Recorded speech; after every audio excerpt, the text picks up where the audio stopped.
Welcome to the deep dive. Today we are taking quite an exhilarating plunge into Huna. It's this ancient Hawaiian esoteric tradition. That's right. And it's not just philosophy, right? Yeah. It seems very practical, focused on, well, intentionally changing your reality through internal dynamics. Exactly. And, before you can really use the techniques we found in the material, you need to get this core idea, the Huna worldview. It's actually pretty straightforward. Okay. Reality is experience. Simple as that. So whether you think the world is objective, concrete, or more subjective, like a dream, it doesn't really matter for this. Because it's all experience. It's all experience. So if you want to change reality, you fundamentally shift your internal stuff, your beliefs, assumptions, attitudes, expectations about it. That completely changes the approach, doesn't it? It's not like you're asking the universe nicely for something new. No, not at all. You're actually tweaking your own operating system. So our mission for you listening in is to explore some practical steps from Huna for making these intentional reality shifts. And we're starting, well, where things feel most solid. Right. So when most people think about change in the, objective world, they think effort, pushing harder, buying things. Physical stuff. Physical stuff. But the Huna teachings really emphasize something else to get beyond just surviving. Leverage. And that leverage, it's knowledge. Ah, okay. There's that great analogy in the material about the furnace repairman. That really clicked for me, showing how applied knowledge is like energy conversion. It's perfect, isn't it? So the repairman gets called out, furnace is dead. He hits it once with a hammer. Bang, it starts right up. Just like that. Just like that. Yeah. Then he gives him a bill for $100. The owner's like, whoa, wait, $10 for the tap? Sure, but $100. Yeah, I'd complain too. So the repairman says, okay, and revises the bill. $10 for hitting the furnace with a hammer. $90 for knowing where to hit? That $90, that's the value of the knowledge, the insight. That's the leverage. That makes so much sense. Yeah.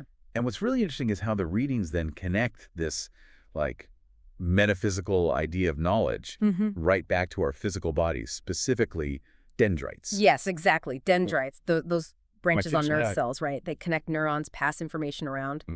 Hina theory suggests your brain's actual physical structure changes with novelty. You travel, learn a new skill, have deep mental experiences. You grow more dendrites. The number of branches increases. That's the idea. Okay, but isn't that just biology?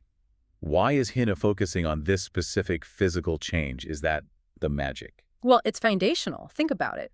More dendrites mean more connections. Theoretically, that boosts neuroplasticity, creativity sparks more easily, you associate ideas better, learning gets easier. Okay. So it directly increases your potential for reality change because you can literally think up more solutions, see more possibilities. But, and this is the crucial bit, potential alone is nothing. Right, you need fuel. You need fuel. The extra ingredient is motivation. You need that drive. So it's new knowledge plus that emotional energy, that real wanting to achieve something. That's what turns potential into actual power. Precisely. Got it. Okay, now let's shift a bit. How does the language we use fit in? The material suggests English actually limits our thinking, our potential. It does, yeah. Mainly by what the texts call thingifying abstract experiences. English loves turning intangible stuff into nouns. Like calling pain a thing, Yeah. or anxiety, as if they're objects you can just, put down somewhere. Exactly. We say get rid of pain like it's a rock in your shoe. We make the internal external. But the deeper limitation, according to the sources, is English grammar. It forces this really strong linear view of time. Past, present, future, always separate. Very separate boxes. And that structure can really trap us psychologically. And the contrast given is with Hawaiian. How does that work? It's genuinely eye-opening. Hawaiian, well, it just doesn't have those strict tenses. It uses verbal markers, but only to show if an action is completed, ongoing, or potential. So no fixed past or future tense. Effectively, no. The structure implies that all events are experienced as phenomena of the present. Right now. Okay, wait. So instead of saying, oh, I regret what I did yesterday, which links that past event to my feeling now. The Hawaiian perspective would frame it more like the memory recording of that completed action exists right now in this present moment. That's a huge shift. It's massive. Just knowing that another way to perceive time even exists can be a practical technique for you. You can stop treating the past like this heavy anchor you have to drag around. Or stop fearing a future that feels already written. Exactly. Treat it like data, memory recordings. They only exist in your mind today. It can really lift that weight of regret or fear. That is a powerful internal change. So, wrapping up this first level, the objective world. The technique recommended in the readings is all about personal power. Yeah. Boosting self-esteem by boosting physical vitality. Focus on having abundant energy, physical strength, and consciously adopting a confident posture, stand tall, shoulders back. How does posture help change reality? By changing your physical presence, your posture, you're sending a signal. To your own body, mind, yes, but also out to the world. It says, I have worth. I have the right to initiate change. It starts from within. Okay, moving into the subjective world now. We're shifting from, say, physical leverage to more focused, intentional energy. And the Huna model gives us this idea of two minds. Right. That's a core concept. Think of it like a computer system, maybe. You've got the body mind. That's the server room, the engine. It manages all the involuntary stuff, breathing, heartbeat, digestion. The automatic things. Right. And critically, it acts like this enormous storage drive. It receives and stores all sensory data, everything you see, hear, feel. Without filtering. No judgment, no filtering. It just takes it all in. That's essentially your subconscious. Okay, and the second mind. That's the focus mind. That's the conscious you, the part you identify with. It's like an adjustable flashlight, you know? It focuses your conscious attention, but only on a tiny fraction of all that data the body-mind holds. So the interplay between these two is where things like Esper abilities, maybe telepathy, come in. Exactly. That interaction is key. And the material breaks down intellectual telepathy reception into 3 types. Okay, what are they? First, there's visual telepathy. That's when you get sudden, specific images popping into your head. The example given is seeing a clear image of a rose when you wake up. And then later someone gives you a rose. Yeah, something like that. Then there's verbal telepathy, hearing a specific voice, maybe someone's name when nobody's actually speaking. Often the material suggests the sender was just thinking strongly about you. This also covers that weird thing where you and a friend say the exact same, maybe really unusual sentence at the exact same time. Oh, yeah, that's happened to me. Yeah. It's genuinely freaky when it does. It is. And the third type is eidetic telepathy. This is getting fully formed ideas or concepts, but with no words or pictures attached. Just the concept itself arrives. Just the pure idea. The classic example they point to is simultaneous invention. 2 scientists, different parts of the world, maybe working independently, and bam, they make the exact same complex discovery at pretty much the same time. Right. That happens surprisingly often. Yeah. So, okay, we can receive stuff, but what about sending? Projection. Can we actually, control minds? That whole myth. Yeah, the Huna material is really clear on this. Absolutely not control. Telepathy is limited to influence, persuasion maybe, inspiration. So you can nudge someone, perhaps suggest an idea, but you can't force them. You cannot override their free will, period. Good to know. And there are 2 ways of sending described: broadcasting and beaming. How do they work? Broadcasting is general, sending out energy or an emotion to influence, say, the atmosphere of a group, like trying to boost enthusiasm at a boring meeting.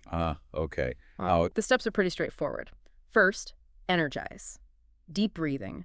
Build up a strong, positive emotion inside yourself, like massive goodwill or excitement.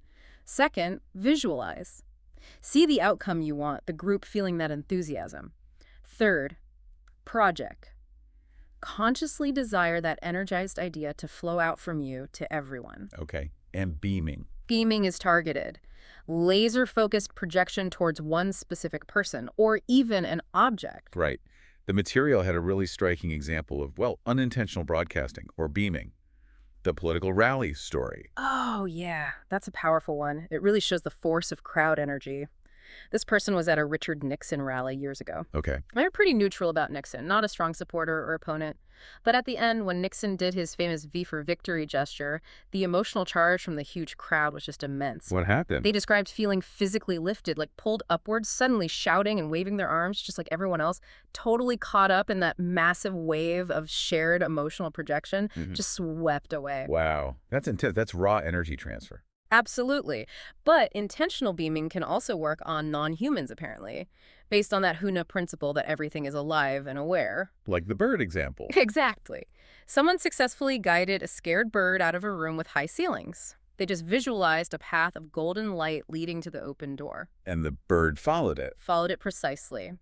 Another case was a wasp. Frustrated, trapped by a window. They projected a path of light showing it how to get around some unseen block. And the wasp followed the projected path straight out. So projecting intent, beaming it, actually interacts with the environment, even with animals. That's the evidence presented, yeah. Conscious Completely. intent has an effect. All right, so if the subjective world is about focused energy, the symbolic world seems to be more about how our underlying beliefs and patterns reflect back to us. Let's talk about that purple feather experiment, passive programming. Yes. This one's a favorite because it demonstrates something subtle but really important. Reality seems to conform to our mental images, even when our intention is totally neutral. How does it work? It's simple. You're told to just passively focus on an unusual, neutral image, something you don't see every day, like a purple feather or maybe a blue rose. No strong desire, no fear, no attachment to seeing it. Just hold the image gently in mind for a bit. And what happens? Usually within a few days, that symbol just appears in your environment, unexpectedly. Like the blue rose example. The person doing the experiment had a client show up the very next day wearing a dress covered in blue roses, or finding purple feathers used in hotel decorations. So why does passive thought seem to work sometimes even better than, say, desperately wishing for something? That's the key insight. Neutrality. When you desperately want something or you intensely fear it, you inject a lot of emotional energy, yes, but often it's resistant energy. You create static, a block. Oh, okay. By focusing passively on something neutral, like a purple feather, you remove that resistance. You just plant the seed, the idea, without judgment or urgency. And reality often responds quickly and subtly. It confirms that your mental imagery is always having an effect, even the quiet background stuff. That's a powerful takeaway. All thought is effective, one way or another. Now, expanding on symbolic action, there's thought form projection, T fields. Right. A thought form, or T field, is essentially a condensed piece of your personal energy, your aura. It's an imagined 3D image that you deliberately energize and project with a specific intent. Like creating a temporary force field of pure intention. That's a good way to put it. Yeah. And the effects can be quite physical, right? A 1-inch punch example. A classic demonstration. It shows how malleable matter can be under focused intent.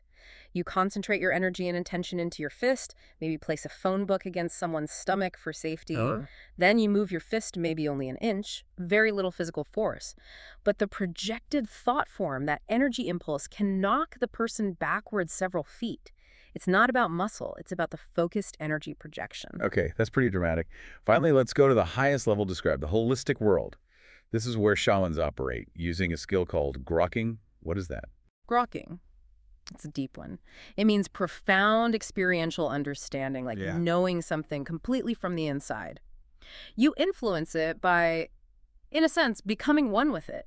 Becoming one with it? Yeah. Shamans use this because the holistic worldview assumes everything rocks, fire, clouds, animals is alive, aware, and responsive. Grokking dissolves the separation between you, the observer, and the thing you're observing or influencing. That sounds intense. And there's a really important safety rule mentioned. Absolutely critical. The 99% rule. Never merge more than 99% with whatever you're grokking. Why only 99%? You have to keep that 1% shaman, that tiny sliver of your own objective awareness, your own identity. Yeah. That's what allows you to influence the change, and crucially, to pull back and remember who you are. Merge 100% and you risk getting stuck, losing yourself in the state of the thing you grokked. Right, that makes sense. Can you give some examples of grokking in action? What does it look like? Sure. Fire grokking is apparently quite common for shamans dealing with, say, wildfires. They might grok as the fire, feel its energy, its hunger, its speed, get inside that experience. Then, from within that merged state, the shaman makes a conscious decision to calm down, influencing the fire to maybe lose its intensity, become just embers, just heat, and stop spreading so wildly. Wow. And water grokking, too. Yeah, similar idea.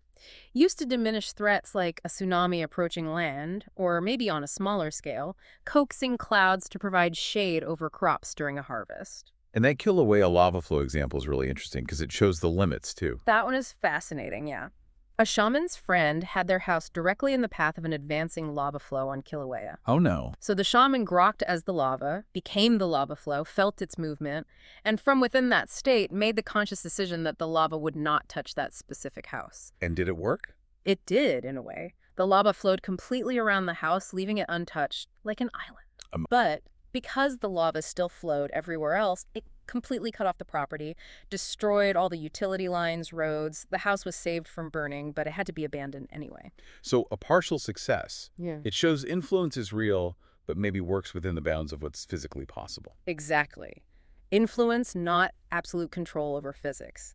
It worked with the lava's potential flow. Hashtag outro. And really, the deep synthesis from all this, from the Huna tradition as presented, comes back to what the elders taught.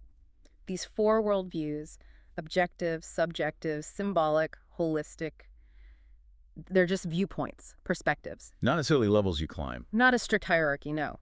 The true shaman, the effective reality shifter, learns to use all four, like learning to swim in different kinds of water, choosing the right stroke for the situation. You navigate between these different worlds of perception depending on what's needed. Which brings us right back to the most critical point for you, the listener, these ideas of universal sovereignty and self-harmony. Yeah, sovereignty being your inherent worth, your basic right to initiate change.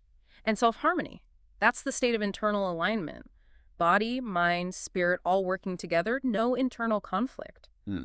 And the material suggests something pretty profound. If people genuinely embraced their own worth, felt competent, empowered, if they operated from that state of self-harmony, Society would change. radically, codependent relationships, they'd likely just dissolve. Humanity might start acting more out of love and collaboration, less from fear and feeling like something's missing. It all starts inside. So, after exploring all these techniques, from shifting how you see time to, well, influencing lava flows, here's the final thought we want to leave you with.